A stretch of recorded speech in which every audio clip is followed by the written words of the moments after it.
Salut à tous et bienvenue sur Tesla Tips. Dans cette vidéo, je vous présente 10 superchargeurs Tesla dans lesquels je me suis arrêté sur la route de mes vacances. On se retrouve après le jingle.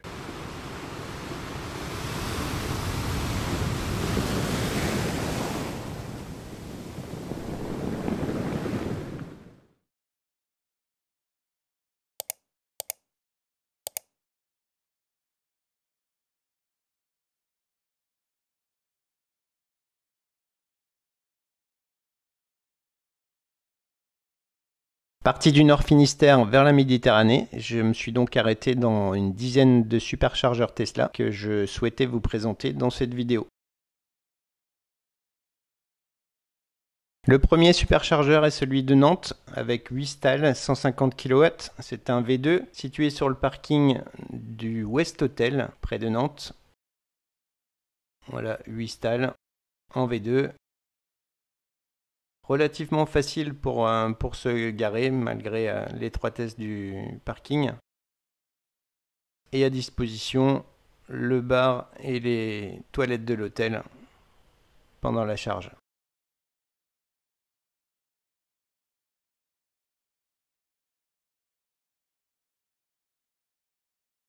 Deuxième chargeur, celui de l'Air de la Vendée, 9 stalls, 250 kW, un V3, situé donc sur le parking, tout proche de la station-service, avec toutes les commodités à disposition, la boutique, bien entendu, les toilettes, les machines à café, et la possibilité de discuter avec les autres propriétaires de Tesla.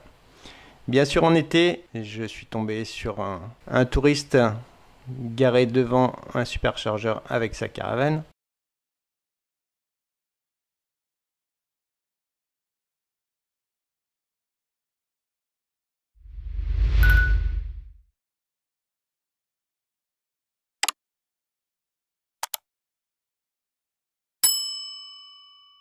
Long trajet ensuite pour rejoindre le troisième superchargeur qui est celui de Bègles.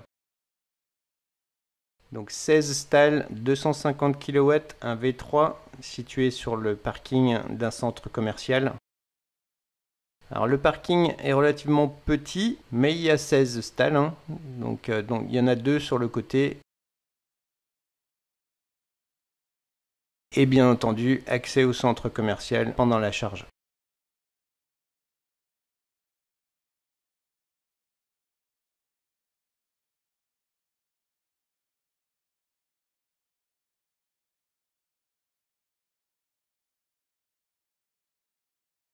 Descente ensuite jusqu'à Toulouse. Alors je connaissais l'ancien superchargeur, donc j'ai fait un petit détour pour aller au nouveau superchargeur de Blagnac et vous le présenter. Donc pareil, un 16 stalls 250 kW V3 situé également sur le parking d'un centre commercial. Ce chargeur est très grand. On peut s'y garer très facilement, il n'y a pas de butée, donc voilà, si ce superchargeur s'ouvre à la concurrence, il n'y aura aucun souci de stationnement.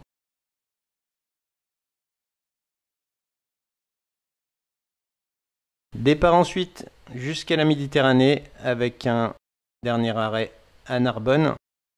Narbonne, un 12 stalls 150 kW, un V2, situé sur le parking du Novotel à Narbonne Sud. Alors ce superchargeur est facilement surchargé, puisque c'est un V2, donc la charge est légèrement plus lente. Et puis c'est un croisement entre deux autoroutes, donc forcément il y a beaucoup de passages. On a de la même façon accès aux commodités de l'hôtel, donc n'hésitez pas pendant la charge. Arrivé sur le site des vacances, donc une traversée de la France d'un petit peu plus de 1000 km. Et on repart sur la route du retour. Superchargeur de Montpellier, tout nouveau, ouvert le 30 juin 2022. 16 stalls, 250 kW, un V3, situé également sur le parking d'un centre commercial et de l'Odysseum. Très grand, facile pour manœuvrer. et tous les restaurants, toilettes et tout ce qu'on veut disponible dans le centre commercial juste à côté. Pour le retour, j'ai voulu voir d'autres superchargeurs que je ne connaissais pas. J'ai donc pris la route du centre par Clermont-Ferrand. Et donc le premier superchargeur dans lequel je me suis arrêté est celui de Le Kellar, qui était le premier superchargeur surchargé de mon trajet. Donc c'est un superchargeur 8 stalls, 150 kW, un V2, ouvert en 2016. Le parking est légèrement étriqué, beaucoup de circulation devant les stalls. Il y avait donc pendant ma charge 2 modèles 3 qui attendaient. À mon arrivée, on était 3 ou 4 à attendre. C'était aussi un samedi 2 juillet. Donc voilà, il y a de la fréquentation. Ce superchargeur est situé sur le parking d'une aire d'autoroute, donc avec accès à la station-service, aux toilettes et à la restauration.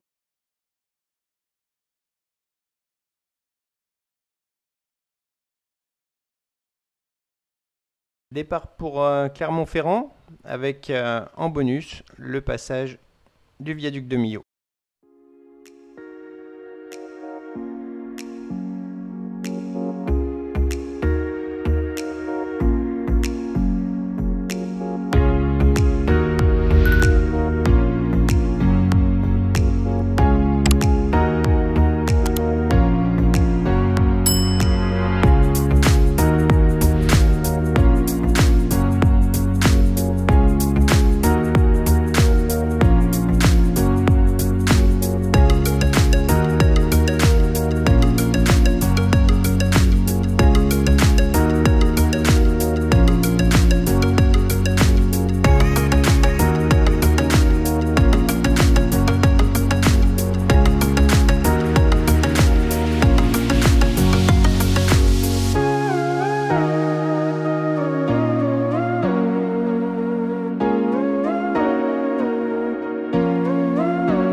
On continue ensuite la route vers Clermont-Ferrand.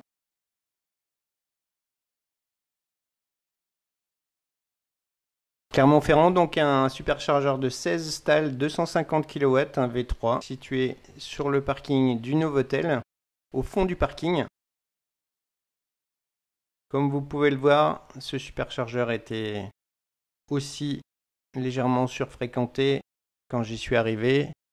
On était déjà 5 voitures à attendre. Voilà, bon, l'attente n'est pas interminable, mais voilà, 5 voitures devant. Il faut savoir que la place au fond du superchargeur est très difficile d'accès, disons. Une Model S a essayé de s'y mettre, la blanche là que vous voyez, et a dû passer son tour parce qu'elle ne pouvait pas manœuvrer entre les voitures pour aller se caser dans la dernière place au fond du parking.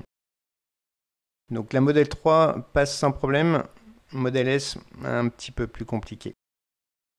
Donc on a également des chargeurs à destination sur ce superchargeur pour les clients de l'hôtel. Et donc comme vous pouvez le voir, les 16 stalls étaient occupés.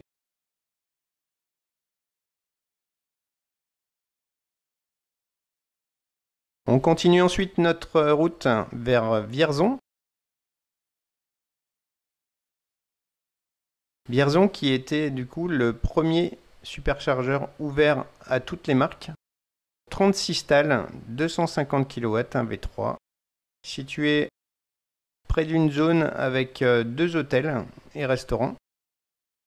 Le tout nouveau panneau superchargeur Tesla. Et donc les 36 stalls répartis sur 2 côtés avec un toit en panneau photovoltaïque qui permet d'avoir la voiture à l'ombre pendant la charge. Et puis donc le premier superchargeur que je croisais, qui était ouvert aux autres marques, donc ça permet de voir d'autres voitures. des Skoda, des Peugeot, des Audi. Et tout ça dans une bonne ambiance.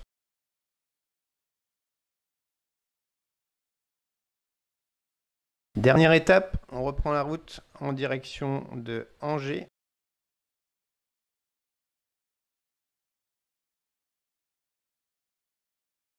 Angers, donc un superchargeur V3 de 12 stalles, 250 kW, situé en face de l'hôtel Ibis. Donc toutes les stalles sont alignées le long de la route, en face de l'hôtel Ibis. Donc il y a les hôtels, il y a une station-service avec un McCafé et bien entendu les toilettes. Il était ensuite l'heure de la dernière étape, jusqu'à la maison. Voilà, je vous remercie beaucoup pour avoir suivi cette vidéo, j'espère qu'elle vous aura plu. N'hésitez pas à vous abonner si ce n'est déjà fait, à laisser des pouces, c'est important pour le référencement. Et je vous dis à très bientôt sur Tesla Tips.